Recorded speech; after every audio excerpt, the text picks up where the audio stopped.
வணக்கம். இது tiles meditation.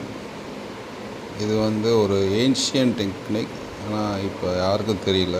நம்ம தான் இதை முதல் முறை இதை பற்றி டீட்டெயில்ஸ் தரோம். இப்போ வீட்டில் ஏதாச்சும் ஒரு டைல்ஸ் பக்கத்தில் நீங்கள் உட்காந்துக்கோங்க. இந்த டைல்ஸோட 4 கார்னரையும் நீங்கள் கண்டினியூஸாக வாட்ச் பண்ணிட்டே இருங்க. ஸோ இந்த மாதிரி வாட்ச் பண்ணும்போது உங்களுக்கு எண்ணங்கள் ஓட்டம் உங்களுடைய கண்ட்ரோலில் வரும். இது பண்ணும்போது நீங்கள் உங்களுடைய சத்தங்கள் சுற்றி கேட்கும் சத்தங்களை கவனிக்கணும். இது ரெண்டுமே பண்ணணும். ஸோ இந்த மாதிரி பண்ணும்போது உங்களுக்கு தேவையில்லாத எண்ணங்கள் வராது. ஸோ இது டைல்ஸ் மெடிடேஷன் சொல்லுவாங்க, இல்லை ஸ்கொயர் மெடிடேஷன் சொல்லுவாங்க. ஸோ இதை நீங்கள் எப்போனாலும் பண்ணலாம்.